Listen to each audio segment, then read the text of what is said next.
around everywhere? He was not with the other 10. What are things that keep people away from the church in 2025? I want to show you a list of things. It's not in order, but we'll go through these together, okay? It's a list of 6 things that keep people away from the church in the generation that we live in. I won't read the whole list. We'll just go one by one.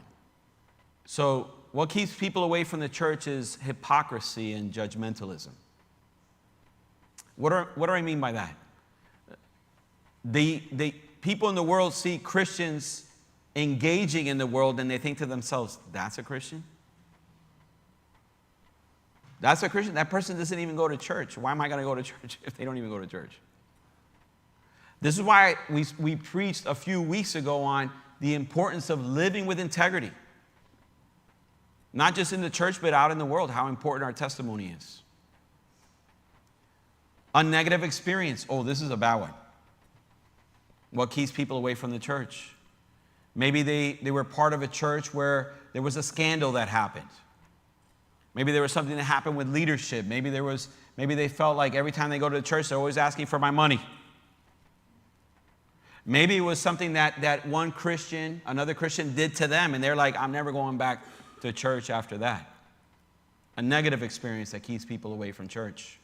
Number 3, secularization of society. If we just happen by accident, then there's no God.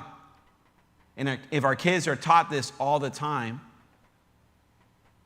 then they'll stop seeing their need for God. As our society becomes more secular, people think they need less of God or no God at all. Number 4, priorities and schedule. Sometimes people don't make church a priority. So if you don't make church a priority, then there's always going to be something that takes the place of church. Maybe people in the world, I'm trying to help you understand how people in the world see it.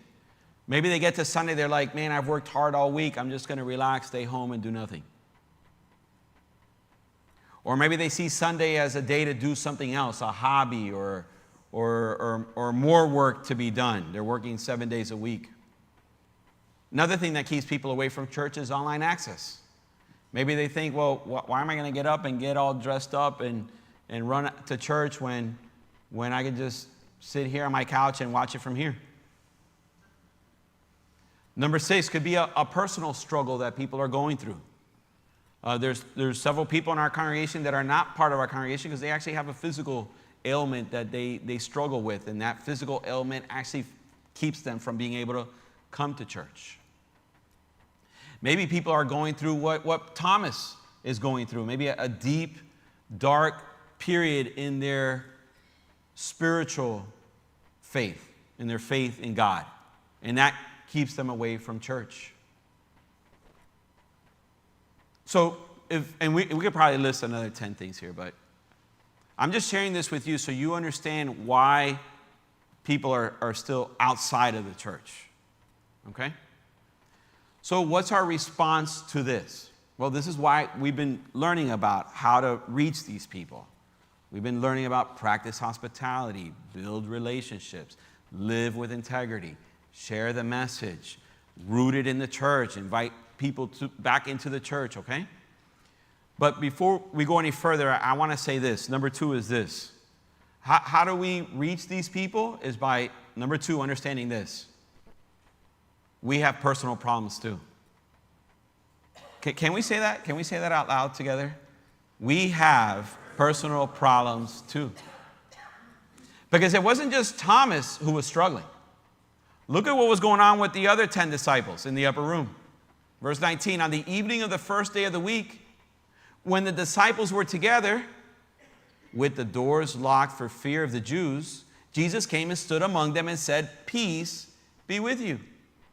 How were the doors to that? What was the condition of those doors to that upper room? They were what? They were locked. Can you imagine coming to church on Sunday morning? And you get to those doors right outside there, and the doors are locked. You see people inside. They're singing, they're praising God, but you can't get it. You're knocking on the door, but nobody comes and opens the door for you. Now, why had these disciples lock the doors? What does it say there? It says, for fear of the Jews. What does that mean? It means that they were afraid that the same people who crucified Jesus were now coming after them. So what does this mean? That it wasn't just Thomas outside of the gathering or the assembly that had problems that he was dealing with. It was also people inside the gathering that also had problems. Now, why is this important? This is important because what it teaches me to be as patient with people in the world as God is with me. It teaches me to be as caring with people in the world as God is caring with me. It teaches me not to be pushy, not to be obnoxious, not to be rude with my faith towards other people, but instead, this teaches me to be humble when I share with other people what it is that Jesus has done for me. To be humble when I tell people, hey, here's an invite card. I want to invite you to come to church with me on Sunday at 10 a.m. Let's keep going. So, I'll put it up. I'll put it up now. So, if the people in the world have problems, and the people in the church have problems, what's the solution? What's the solution? Jesus is the answer.